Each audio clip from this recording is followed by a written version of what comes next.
Y vamos a conversar en nuestra entrevista principal con Fernando Atria, abogado, profesor, ex constituyente. Dijimos la última vez que estuvimos con él que cuando hubiese algo canalizado o medianamente formado para una segunda oportunidad para la nueva Constitución, lo íbamos a invitar.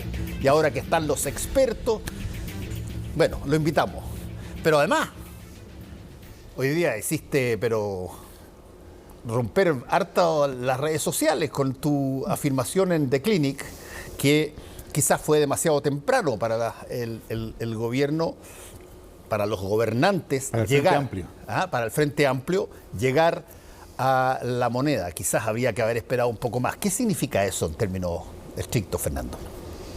Que todo grupo político... Bueno, primero que nada, buenas noches, hola. Fernando, muchas gracias por la invitación. Pero significa...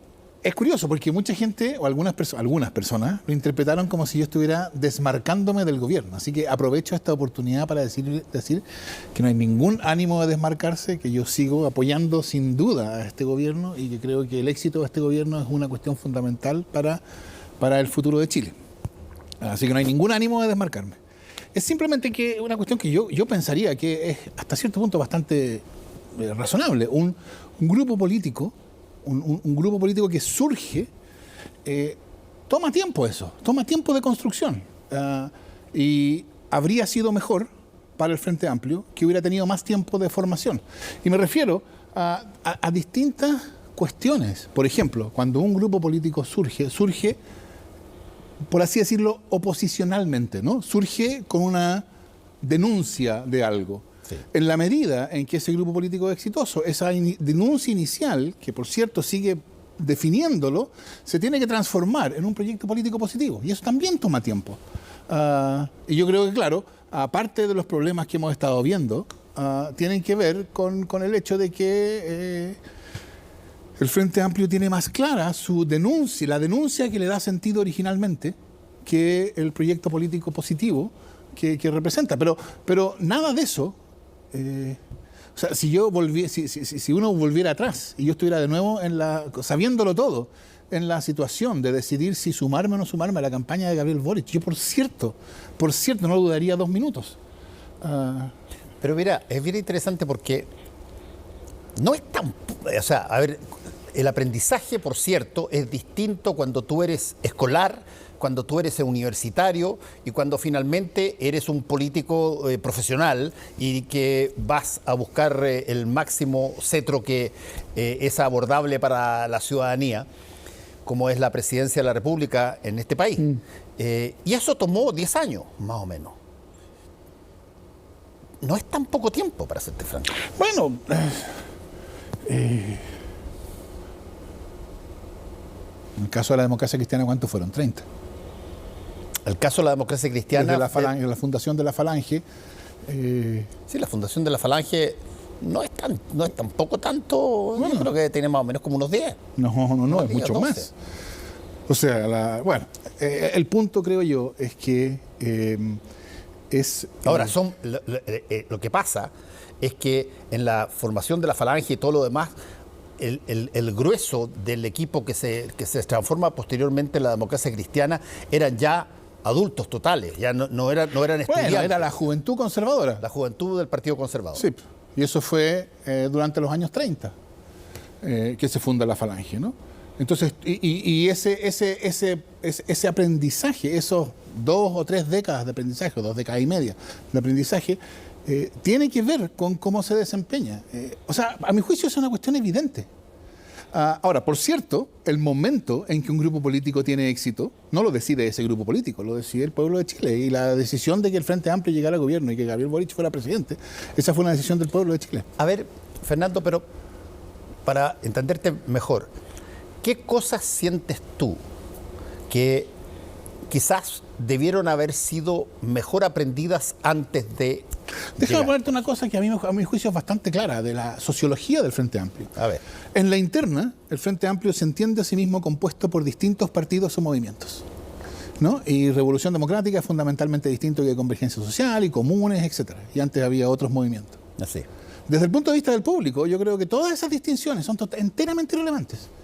desde el punto de vista del público, lo que existe es Frente Amplio, ¿no? O sea, un frente amplista y otro frente amplista son, para el público, equivalentes. Independientemente de dónde si pertenecen a un partido u otro.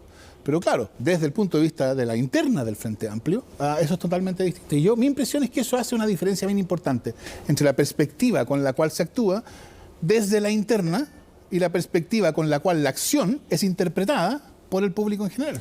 Ahora, tú dijiste una cosa, que hubo gente que interpretó que tú te estabas de alguna manera saliendo claro, del grupo. Ok. Pero también hay otra posible interpretación, que es que lo que tú estás diciendo es algo que incluso hasta los peores detractores, bueno, lo espetan con qué sé yo, rabia o encono. Y los otros no, lo dicen tranquilamente, que es, debió haber generado más experiencia política antes de postularse a el máximo puesto del país. De alguna manera alguien puede ver en tu frase... o sea, como que tenía el deber de no buscar el poder.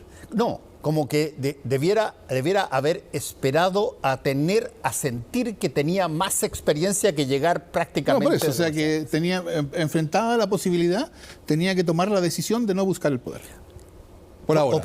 Claro, exactamente. O sea, voluntariamente tomar la decisión de que había cosas que aprender antes de entrar.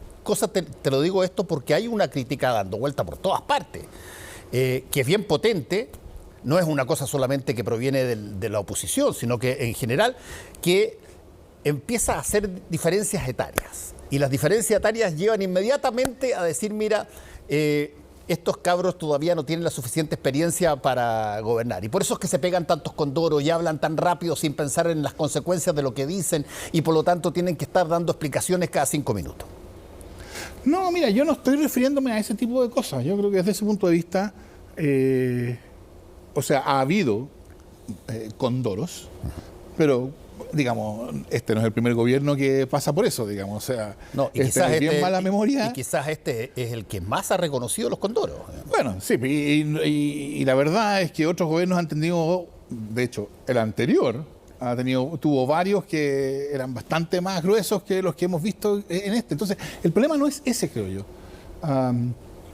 Y yo creo que la decisión, en el momento en que se tomó la decisión de levantar la candidatura de Gabriel Boric, era una decisión, a mi juicio, de responsabilidad política inevitable.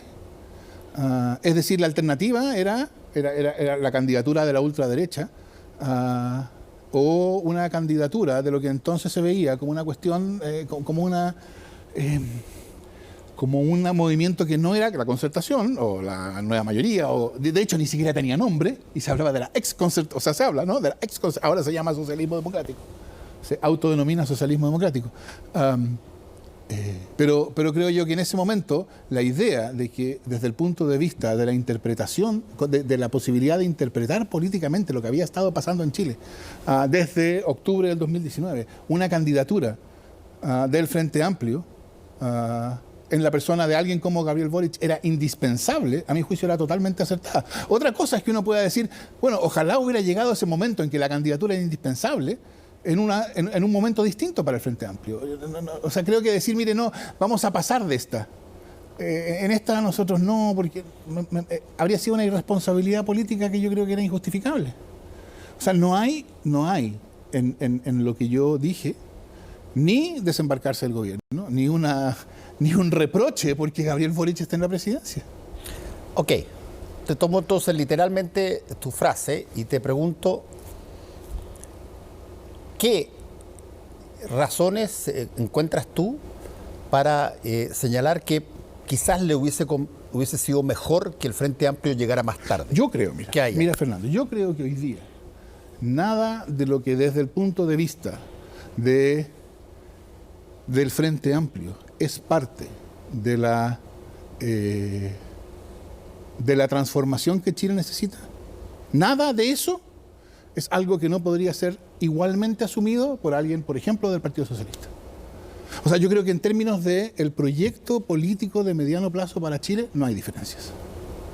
Pero claro, en los hechos hay por lo menos roces, ¿no? ¿Por qué hay roces?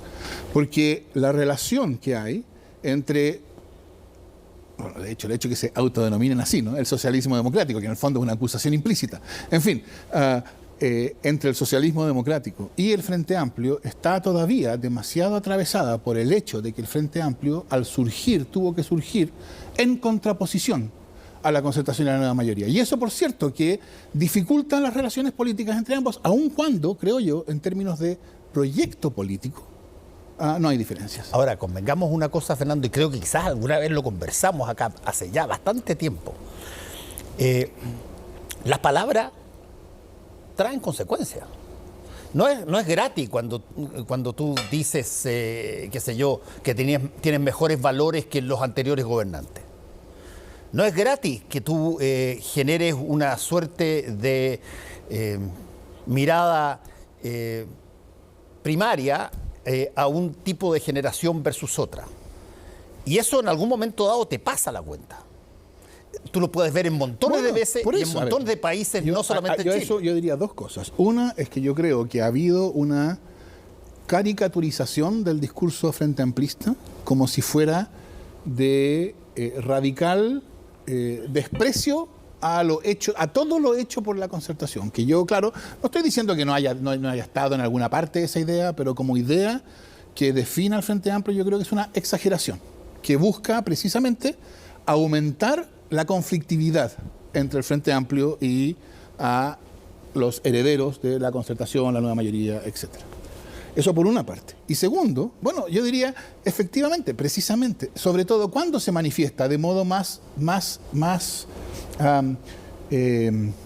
significativo esa relación tirantosa. Sí, bueno, en el momento en que el nuevo grupo está surgiendo. En la medida en que ya adquiere seguridad en sí misma y en sí mismo y tiene más historia, entonces esas posibilidades, la posibilidad de una relación distinta con grupos políticos con los cuales hay una sintonía política evidente, a mi juicio, se hace más fácil.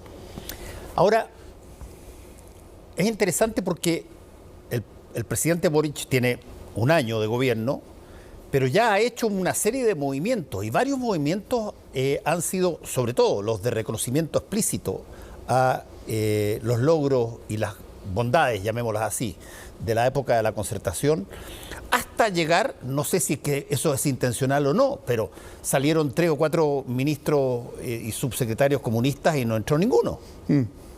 Y alguien podría decir, oye, ¿es esa una señal del presidente de que va a enfilarse de alguna manera en un determinado grupo, y este grupo, por mucho que sea parte de la coalición gobernante, bueno, si es que estamos viendo los cambios de gabinete clásicos donde se generan equiparidades y todo lo demás, aquí aparentemente no lo hubo?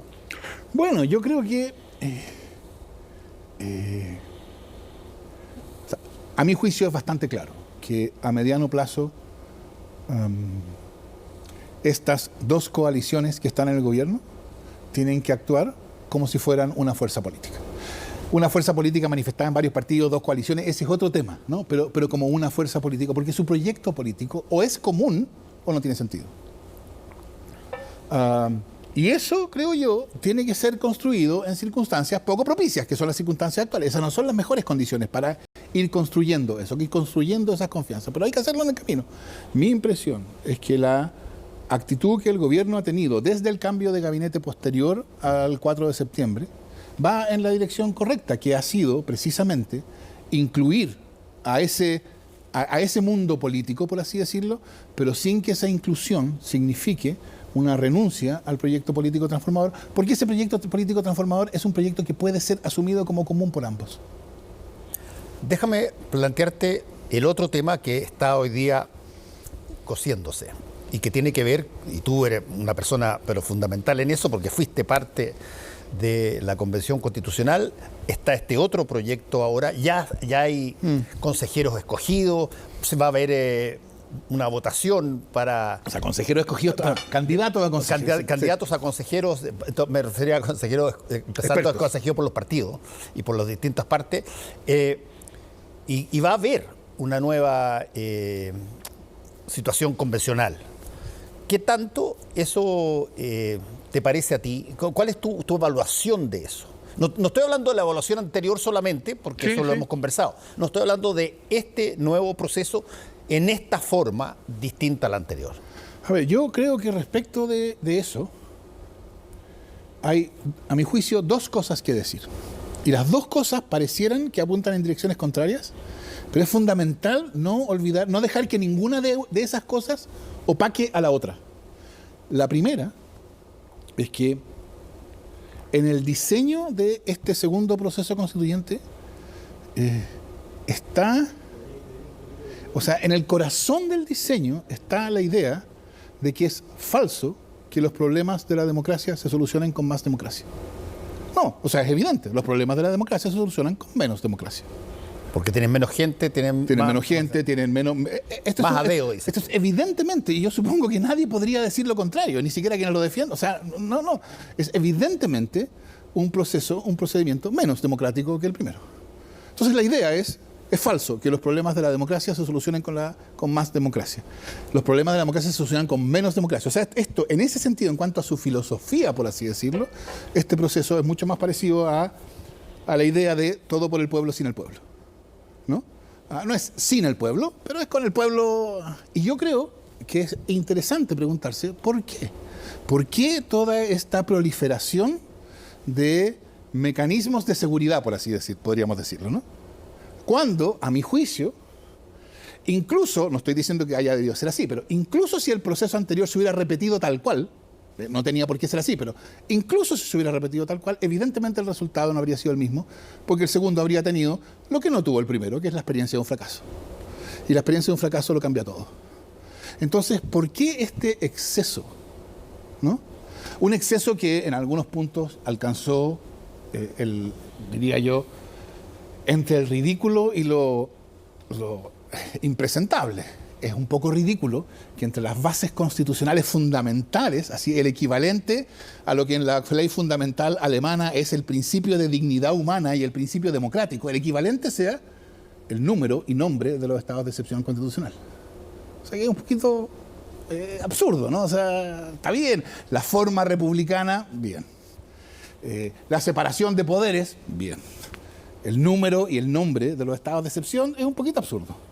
Y también... O sea, tú dices, debiera estar, pero debiera ser parte de más bien las leyes. O sea, yo diría que es un poquito absurdo decir, esa es una base fundamental de la nueva Constitución, el nombre y el número de los estados de excepción constitucional. Ahora, yo creo que quizás lo que ahí ocurrió, y me imagino que mucha gente puede pensar lo mismo, es que como en la convención anterior se decidió que estos estados iban a tener una proporción menor, a eso me de refiero. alguna manera los quisieron garantizar, digamos, porque eso le da o le implica, le transmite un mensaje de mayor seguridad a la ciudadanía. Yo creo que transmite un mensaje de,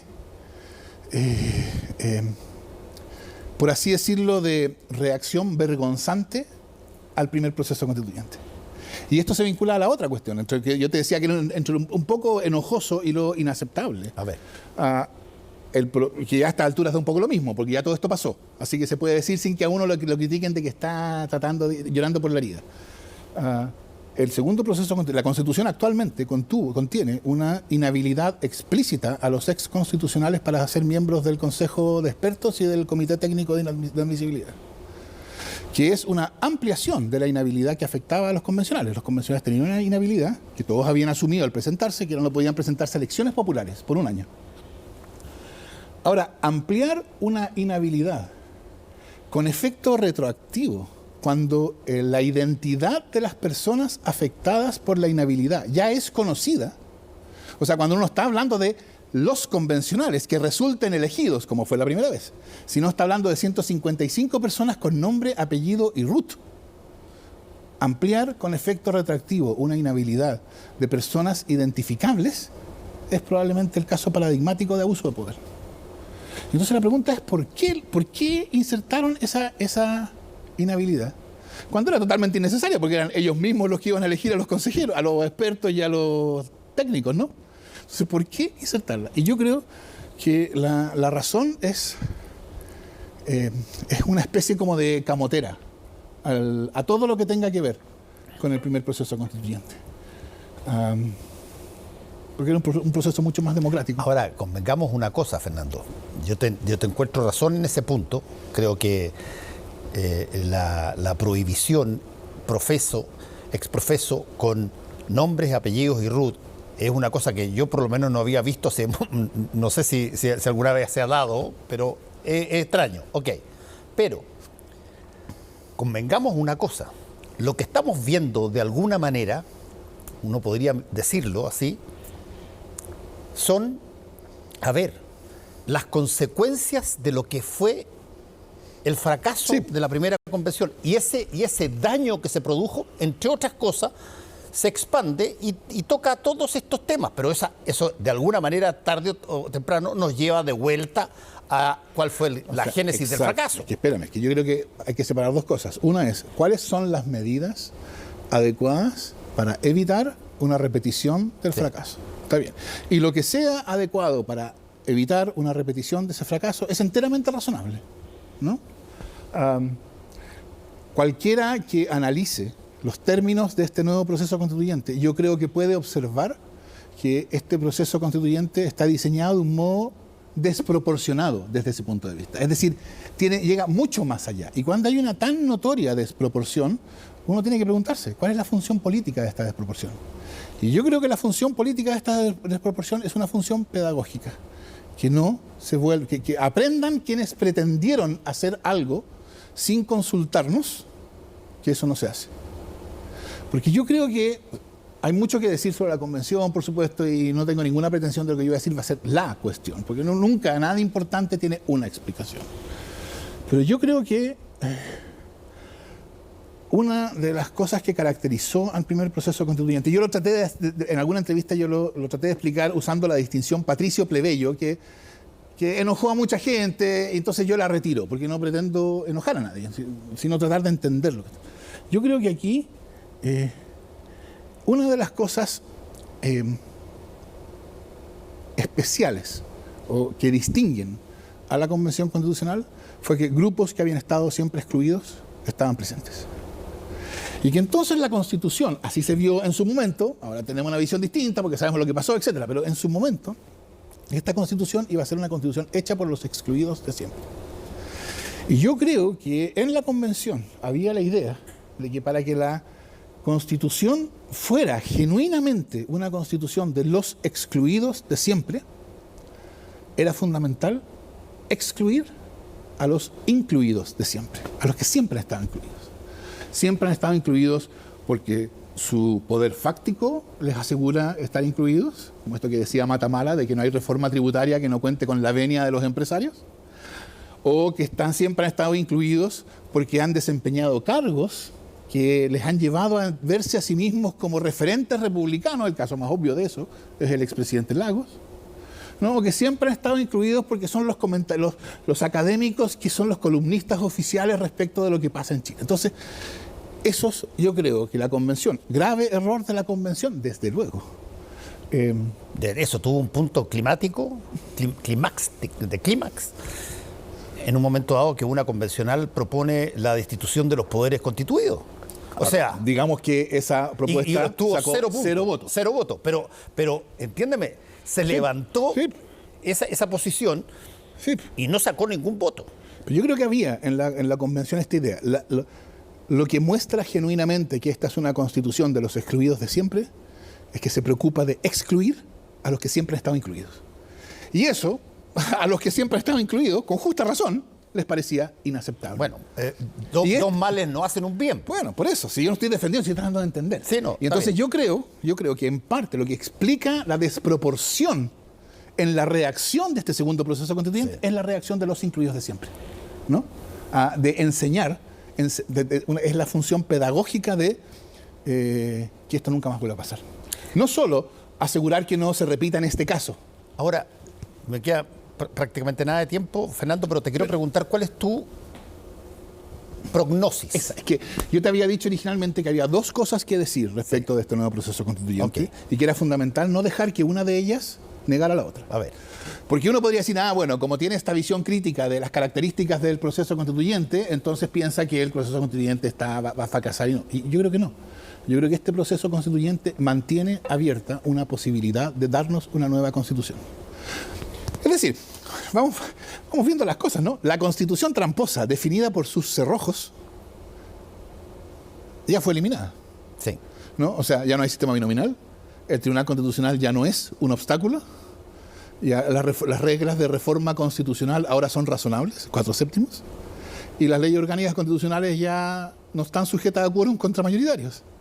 ¿Por qué desaparecieron todos estos cerrojos? Bueno, eso fue el resultado del proceso constituyente, un resultado chanfle, por así decirlo. Sí. No era lo que se esperaba, pero el proceso constituyente logró que los cerrojos de la Constitución tramposa desaparecieran. Lo que se necesita ahora, creo yo, o sea, yo diría, yo asumo que este nuevo proceso constituyente no nos va a llevar a nuevas leyes orgánicas constitucionales. Es decir, ya se eliminaron y van a quedar eliminadas. Lo que yo creo que este proceso constituyente puede agregar a eso es una afirmación de términos distintos, por así decirlo, de bases constitucionales distintas. Estoy pensando en cosas como el Estado Social Democrático de Derecho, ¿no? Que lleven a la construcción de una política que sea distinta. Porque la política no es solamente un conjunto de reglas, ¿no? Sí. Sino también es una cultura. Y el problema que tenemos hoy día, mucho más que las reglas de la Constitución tramposa, es la cultura política que floreció bajo ella. Y esa cultura política, para ser cambiada, necesita una afirmación de discontinuidad con la Constitución de 1980. Y yo creo que este proceso constituyente, yo espero, yo soy optimista respecto de que es una oportunidad, todavía es una oportunidad, porque mantiene abierta la posibilidad de que pueda haber una nueva constitución que marque una solución de continuidad con la constitución de 1980. Desde ese punto de vista, está más bien en la línea de los que están con expectativas positivas. Sí, por eso yo creo que es muy importante que la expectativa positiva que uno tenga no lo lleve a negar los problemas que antes discutíamos del acuerdo y las características del proceso. O sea, el proceso sigue siendo un proceso que descansa en la idea de que los problemas de la democracia se solucionan con menos democracia. ¿Me entiendes? Por eso te decía, es fundamental no asumir que todo siempre es bueno y nice. No, que las cosas son mezcladas, que en la política cosas en las cuales uno tiene una objeción importante, sin embargo, significan oportunidades que también son importantes. Yo creo que este es el caso. Bueno, vamos a tener que calendarizar otra. Exacto, cuando ya haya pasado. Ya cuando haya más información respecto Exacto. de lo efectivamente, a ver si es que tiene razón en alguna de las cosas que has dicho y sobre todo la expectativa positiva, que eso me parece bien importante, sobre todo una persona como tú, que es tan relevante en materia constitucional para mucha gente, que tengas expectativa positiva sobre este nuevo proceso. Yo creo que es fundamental mantener abierta la posibilidad, la oportunidad de darnos una constitución en democracia. No es el procedimiento que querríamos, el procedimiento que querríamos ya lo probamos y no resultó, pero esa oportunidad se mantiene abierta y eso yo creo que es una cuestión fundamental. Fernando Atria, muchas gracias por haber estado con nosotros hoy. Gracias a ti, Fernando. Muy bien.